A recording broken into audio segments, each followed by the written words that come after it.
Hello friend. आज का हमारा टॉपिक कंप्यूटर जीके या कंप्यूटर सामान्य ज्ञान पर है।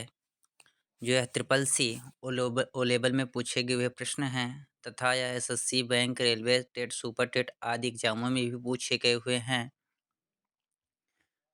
तो सबसे पहला क्वेश्चन, कंप्यूटर के आविष्कारक कौन है? दोस्तों इसमें 4 विकल्प हैं, ए बी सी डी। इन 4 विकल्प में एक विकल्प आपका बिल्कुल सही होगा। इसमें पूछ रहा है कंप्यूटर के आविष्कारक यानी कंप्यूटर का आविष्कार किसने किया है? पहला जॉन वान न्यूमैन, दूसरा जेएस किल्वी, तीसरा चार्ल्स बेबेज। दोस्तों जो वान न्यूमैन है इनका पूरा नाम जॉन वान न्यूमैन है। इन्होंने कंप्यूटर के आविष्कार में बहुत ही अपना योगदान प्राप्त किया है, पर इनको कंप्यूटर के आविष्कारक नहीं कहा जाता है। और दूसरा है जेएस किल्वी। जेएस किल्वी आपका सिलिकॉन जो चिप बनी होती है, चिप की खोज करने वाले वैज्ञानिक यानी आविष्कारक का नाम है। और कंप्यूटर के आविष्कारक का नाम चार्ल्स बेबेज जी है। इसलिए इसमें इनमें से कोई नहीं, चौथा विकल्प है। 3-4 विकल्पों में आपका सही करेक्ट विकल्प अब होगा सी। सी में है चार्ल्स बेबेज, जिसे कंप्यूटर का पितामह या कंप्यूटर का आविष्कारक या कंप्यूटर का जनक कहा जाता है। देखते हैं सी बिल्कुल करेक्ट सही ऑप्शन है। दूसरा नंबर प्रश्न है सबसे पहला कंप्यूटर का नाम क्या था? दोस्तों सबसे पहले इसमें 4 विकल्प पूछ रहा है कंप्यूटर का नाम क्या था।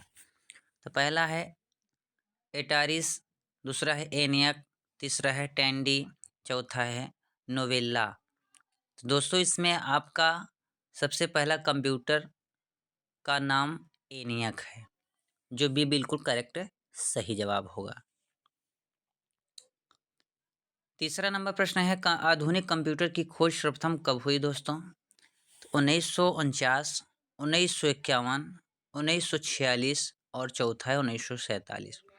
दोस्तों कंप्यूटर की आधुनिक खोज हम जानते हैं कि 1946 से 1956 तक प्रथम पीढ़ी की गई थी, और 1956 से 1964 तक द्वितीय पीढ़ी, और 1964 से 1970 तक तृतीय पीढ़ी, और 1970 से 1985 चतुर्थ पीढ़ी, और 1985 से अब तक यानी प्रेजेंट टाइम में, भविष्य में, वर्तमान समय में जो चल रहा है वो पंचम पीढ़ी के अंतर्गत।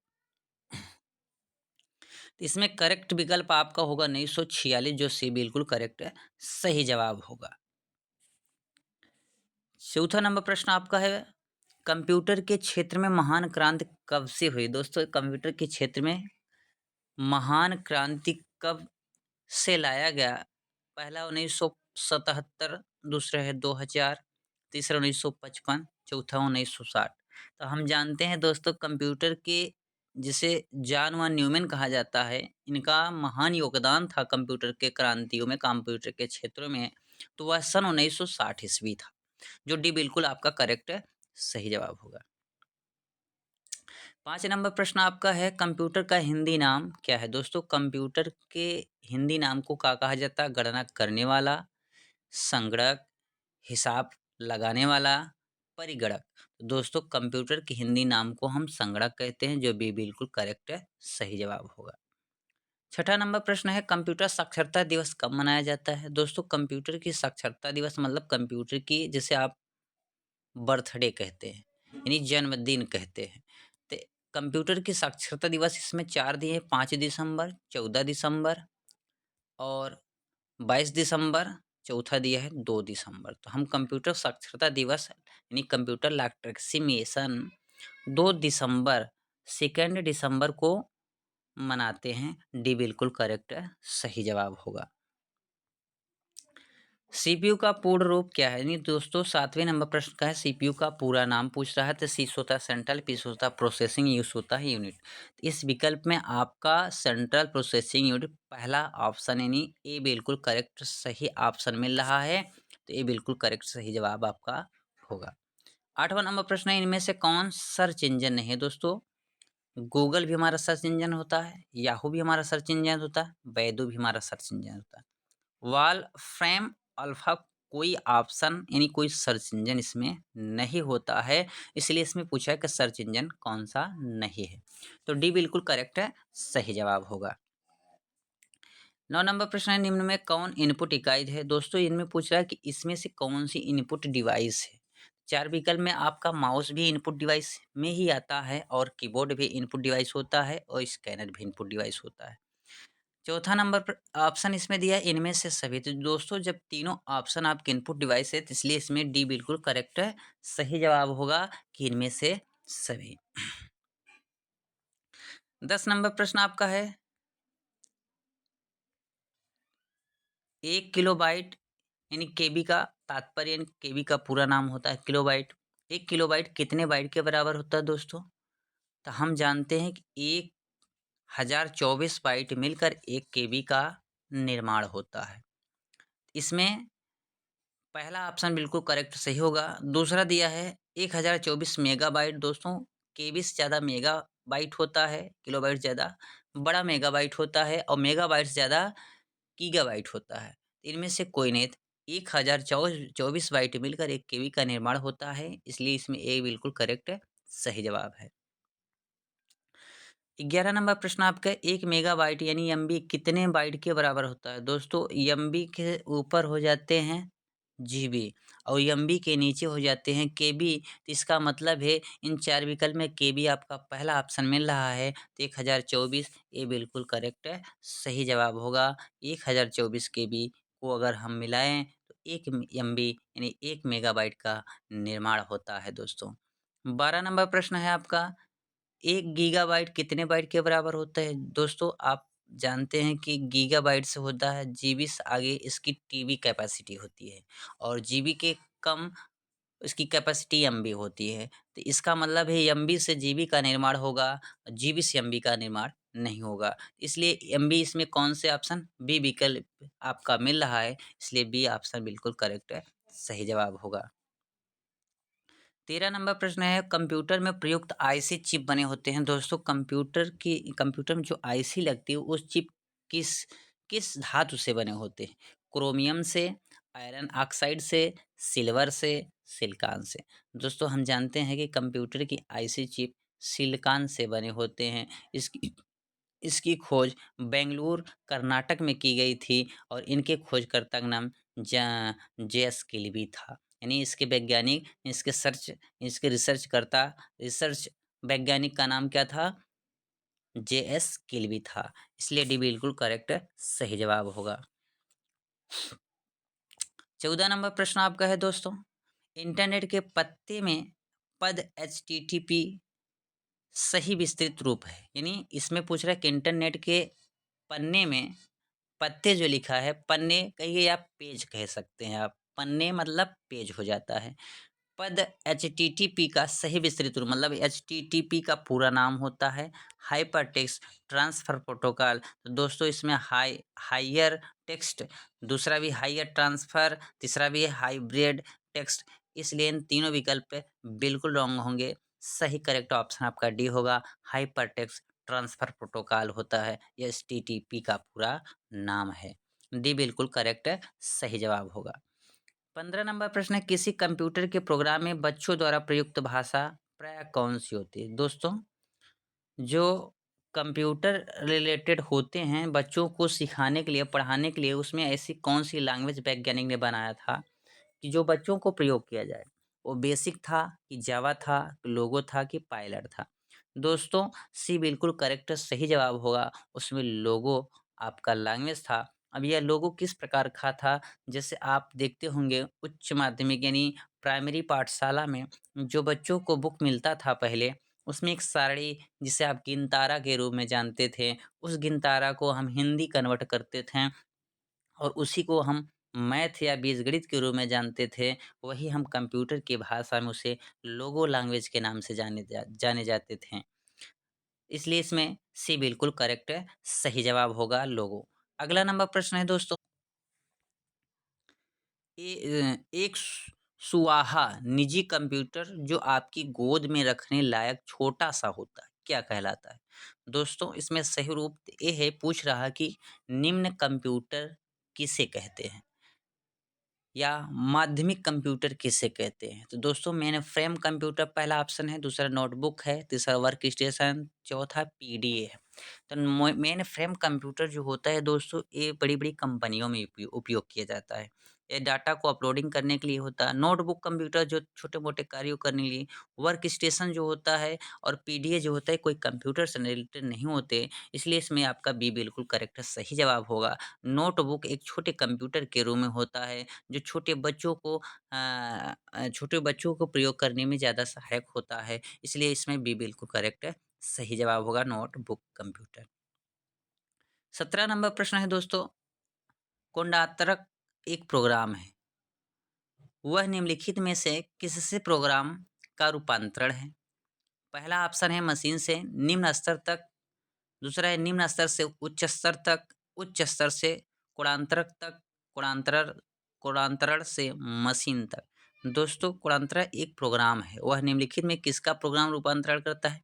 अब इसमें ये बताना आपको कि मशीन का निम्न स्तर तक करता है कि निम्न स्तर से उच्च स्तर मतलब लो लेवल से हाई लेवल लैंग्वेज करता है, या मशीन से लो लेवल लैंग्वेज में करता है, या हाई लेवल लैंग्वेज से कोडांतर प्रोग्राम में करता है, या कोडांतर से मशीन लैंग्वेज में कन्वर्ट करता है। तो इसमें देखना है आपका सी डी बिल्कुल करेक्ट सही जवाब होगा दोस्तों। कोडांत कोडांतरक एक प्रोग्राम जब है तो कोडांतरक प्रोग्राम मशीन तक उपलब्ध कराता है, इसलिए इसमें डी बिल्कुल करेक्ट सही जवाब होगा। 18 नंबर प्रश्न है, मल्टी प्रोसेसिंग होती है। दोस्तों मल्टी प्रोसेसिंग क्या है? एक प्रोसेसर द्वारा है, एक से अधिक प्रोसेसर द्वारा है, बिना किसी प्रोसेसर के, या इनमें से कोई नहीं। तो मल्टी प्रोसेसर आपके जो सॉफ्टवेयर होते हैं, उन सॉफ्टवेयर के एक से अधिक प्रोसेसर के द्वारा ये बनाए जाते हैं, कार्य करते हैं। इसलिए इसमें बी बिल्कुल करेक्ट है, सही जवाब होगा। 19 नंबर प्रश्न है आपका, निम्नलिखित में से ऑप्टिकल मेमोरी। दोस्तों ऑप्टिकल मेमोरी इसमें बबल मेमोरी, बबल कोई मेमोरी नहीं होती, पहला ऑप्शन गलत। फ्लॉपी डिस्क, देखो दोस्तों जो फ्लॉपी डिस्क होती है ये मेमोरी से रिलेटेड नहीं होती है, ये हार्ड डिस्क ड्राइव से रिलेटेड हुई एक डाटा कैपेसिटी एक केबल होता है, जिसे नॉन परमानेंटली मतलब कि अस्थायी केबल के रूप में जाना जाता है, इसलिए ये भी मेमोरी से रिलेटेड नहीं हो पाती। सीडी रोम ये भी आपके सीडी हार्ड डिस्क ड्राइव्स के एक भाग हो जाते हैं। कोर मेमोरीज, दोस्तों सीडी रोम जो होता है यह compact disk read only memory के रूप में होता है, इसलिए सी बिल्कुल करेक्ट सही जवाब होगा। इसे हम ऑप्टिकल डिस्क या हार्ड डिस्क या सीडी रोम आदि मेमोरी के नाम से जाने जाते हैं। सी बिल्कुल करेक्ट है, सही जवाब। 20 नंबर प्रश्न आपके दोस्तों, सीपीयू में कंट्रोल मेमोरी और तीसरा कौन सा यूनिट होता है? सीपीयू में कंट्रोल मेमोरी और तीसरा कौन सी यूनिट होता है? दोस्तों micro processor output arithmetic logic. दोस्तों आप सीपीयू हमारा अर्थमेटिक लॉजिक ऑलरेडी होता है, क्योंकि अर्थमेटिक लॉजिक जो होता है जिसे हम एएलयू कहते हैं, सीपीयू का एक छुपा हुआ भाग होता है। जब हम सीपीयू को रेडी करते हैं, सीपीयू को चलाते हैं, स्टार्ट करते हैं, और स्टार्ट जब हो जाता है, स्टार्ट होने के बाद यानी बूट हो जाता है, बूट प्रक्रिया ऑन हो जाने के बाद जब वो कार्य करता है, किसी भी प्रकार के कार्य उस पे हम करते हैं, तो वही अर्थमेटिक लॉजिक कहलाता है। यानी एएलयू ही प्रोसेस करता है उस कार्य करने का, गणितीय कार्य करने का, यानी जो भी कार्य हम करते हैं, उसे हम गणितीय कार्य करते हैं, या अर्थमेटिक लॉजिक कार्य कहा जाता है। इसलिए डी बिल्कुल करेक्ट सही जवाब होगा। सीपीयू एएलयू में होते हैं, सत्य है। दोस्तों RAM space, register, byte space, इनमें से सभी, तो इसमें रजिस्टर्ड होगा। से एएलयू एक रजिस्टर्ड भाग हुआ जिसे छुपा हुआ भाग कहा जाता है।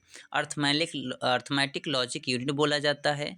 यह एक सीपीयू का छुपा हुआ भाग होता है जो किसी भी प्रकार के गणितीय गणनाओं का करने में सक्षम होता है, इसलिए हम रजिस्टर्ड भाग इसे कहते हैं। ये दिखाई देता नहीं है, ये कोई पार्ट है नहीं, बट हम सीपीयू को जब ऑन कर देते हैं, इसकी प्रोसेसर जब आगे रेडी हो जाता है, कंप्यूटर ऑन हो जाता है, उस पे जो भी कार्य प्रक्रिया करते हैं वही एलयू कहा जाता है, यानी वो रजिस्टर्ड भाग माना जाता है, इसलिए इसमें बी बिल्कुल करेक्ट सही जवाब होगा। 22 नंबर प्रश्न है आपका, गणना और तुलना के लिए कंप्यूटर के किस भाग का प्रयोग किया जाता है? दोस्तों गणना और तुलना के लिए कंप्यूटर के किस भाग का प्रयोग किया जाता है? दोस्तों हमें गणना भी करना है और उसकी क्षमता यानी तुलना भी करना है। डिस्क यूनिट की, मॉडेम का, एएलयू का, कंट्रोल यूनिट का। तो इसमें आपका बिल्कुल सही एएलयू होगा दोस्तों। अभी हम आपको ऊपर बताएं कि एएलयू एक ऐसा भाग है जो किसी भी प्रकार के गणितीय गणनाओं को करने में सक्षम होता है। उसे एएलयू कहा जाता है यानी अर्थमेटिक लॉजिक यूनिट कहा जाता है। ये तो पहला। अब आपका ए विकल्प है डिस्क यूनिट। तो डिस्क यूनिट क्या होता है दोस्तों? ये हार्ड डिस्क के भाग होते हैं। तो इसमें क्या होता है, गणना नहीं होते, इसमें सिर्फ डाटा स्टोर किए जाते हैं। मॉडेम क्या होता है? मॉडेम एक इंटरनेट कनेक्टेड डिवाइस होता है। इसके माध्यम से हम इंटरनेट को कनेक्ट करके उसे ऑन करके चला सकते हैं। इसलिए ये भी गणना करने का कार्य नहीं कर सकता है। तो ए और बी बिल्कुल गलत ऑप्शन। चौथा नंबर है आपका कंट्रोल यूनिट। कंट्रोल यूनिट मतलब दोस्तों सीयू होता है, जो सारे पार्ट को क्या करता है, कंट्रोल करता है और गणना नहीं कर पाता है। गणना सिर्फ एएलयू करता है। इसलिए आपका सी बिल्कुल करेक्ट है, सही जवाब होगा। 23 नंबर प्रश्न है, एक हार्डवेयर डिवाइस को डाटा को अर्थपूर्ण इंफॉर्मेशन में परिवर्तित करता है, जिसे processor, input device, program, protector. तो दोस्तों इसमें कहा गया कि एक हार्डवेयर डिवाइस जो डाटा को अर्थपूर्ण इन्फॉर्मेशन यानी हमारा एक हार्डवेयर पार्ट है और डाटा को हमें इन्फॉर्मेशन परिवर्तित करता है, तो उसे क्या कहा जाता है? प्रोसेसर कहा जाता है, इनपुट डिवाइस कहा जाता है, कि प्रोग्राम कहा जाता है, कि प्रोटेक्टर कहा जाता है? तो दोस्तों इसमें ए बिल्कुल करेक्ट है, सही जवाब होगा प्रोसेसर। अब मैं आपको बता रहा हूँ प्रोसेसर क्या है। दोस्तों प्रोसेसर एक हार्ड डिवाइस होती है, हार्ड डिस्क डिवाइस होती है जो सीपीयू के अंदर लगती है, यानी एक सीपीयू फैन होता है, उसके ठीक नीचे इसका प्रयोग किया जाता है। इसका काम क्या होता है? प्रोसेसर गति यानी आपके सिस्टम यानी कंप्यूटर की स्पीड को बढ़ाने यानी उसको स्पीड हाई क्वालिटी में चलाने का कार्य करता है। तो इसी में अर्थपूर्ण इन्फॉर्मेशन यानी अगर ये आपको प्रो इन्फॉर्मेशन नहीं देगा, अगर ये आपका चलेगा नहीं तो आपका कंप्यूटर सिस्टम कार्य नहीं कर पाता है। इसलिए प्रोसेसर आपके कंप्यूटर को स्पीड इन्फॉर्मेशन यानी अर्थपूर्ण डिवाइस होता है, इन्फॉर्मेशन देता है, पर ये प्रोसेस करके आगे बढ़ाने का कार्य करता है। इनपुट डिवाइस क्या है दोस्तों? B option. इनपुट डिवाइस जैसे हम किसी भी अ, डाटा को प्रवेश करवाते हैं या मान के चलिए किसी भी माउस या कीबोर्ड के बटन को प्रेस करते हैं, तो वो अंदर की ओर इनपुट की ओर वो संग्रहित करता है, यानी वो प्रवेश करता है। तो इसमें हार्डवेयर डिवाइस को डाटा पूर्ण इन्फॉर्मेशन तो देता नहीं, सिर्फ इनपुट डिवाइस का प्रयोग करता है। प्रोग्राम क्या है दोस्तों? प्रोग्राम एक भाग होता है जिसमें सारे डाटा अपडेट होते हैं, उस पे हम कार्य कर सकते हैं। इन्फॉर्मेशन देता है पर इन्फॉर्मेशन को परिवर्तित नहीं करता है। प्रोटेक्टर प्रोटेक्टर इसमें कोई किसी से इससे संबंध नहीं दोस्तों, इसलिए इसमें ए बिल्कुल करेक्ट है, सही जवाब होगा। 24 नंबर प्रश्न है आपका, प्रोसेसर के 3 मुख्य भाग हैं। दोस्तों प्रोसेसर के 3 मुख्य भाग कौन से होते हैं? पहला एएलयू कंट्रोल यूनिट और तीसरा रैम। दूसरे में दिया एएलयू, दूसरा कंट्रोल यूनिट, तीसरा रजिस्टर, तीसरा में है कैश कंट्रोल यूनिट और रजिस्टर, चौथा इनमें से कोई नहीं। तो प्रोसेसर के 3 मुख्य भाग एएलयू, कंट्रोल यूनिट और रजिस्टर्ड होते हैं दोस्तों। तो सीपीयू में एएलयू भी होता है, सीयू जिसे हम कंट्रोल यूनिट कहते हैं, और इन दोनों को ही एक रजिस्टर्ड भाग के रूप में कहा जाता है। यही 3 मुख्य भाग बोले जाते हैं। इसलिए इसमें बी बिल्कुल करेक्ट है, सही जवाब होगा। 25 नंबर है सीपीयू और आईओ। आईओ, आई का मतलब होता है दोस्तों इनपुट, ओ का मतलब होता है आउटपुट, यानी सीपीयू और इनपुट आउटपुट के बीच सिग्नलों के मूवमेंट को कौन नियंत्रित करता है? यानी इनपुट आउटपुट को ले जाने के लिए कौन नियंत्रित करता है? किसमें? सीपीयू में। पहला कंट्रोल यूनिट, दूसरा एएलयू, तीसरा मेमोरी यूनिट, चौथा इनमें से कोई नहीं दोस्तों। इसमें ए बिल्कुल करेक्ट है, सही जवाब होगा कंट्रोल यूनिट। तो कंट्रोल यूनिट क्या करता है? जब हम सीपीयू को ऑन करते हैं, ऑन करने के बाद उसमें इनपुट और आउटपुट प्रोसेसर का हमारा कार्य प्रारंभ हो जाता है। तो इन दोनों को कंट्रोल यूनिट ही करती है, यानी सीयू होता है। तो सीयू क्या करता है? कंट्रोल कर लेता है। कंट्रोल करने के बाद इनपुट जो भी आप कार्य करते हैं वो आउटपुट प्रोसेस आपको कर देता है। ये इसमें बिल्कुल करेक्ट है, सही जवाब होगा। एएलयू इसमें भी ऑप्शन दिया है दोस्तों। एएलयू क्या हो? गणना करने का कार्य करता है। वो इनपुट आउटपुट नहीं, वो गणना है। मेमोरी यूनिट क्या होता है दोस्तों? ये डाटा को स्टोर करने के लिए होता है, इसलिए इनका भी कोई संबंध नहीं है। इसलिए इनमें से कोई नहीं, ये बिल्कुल करेक्ट है, सही जवाब होगा।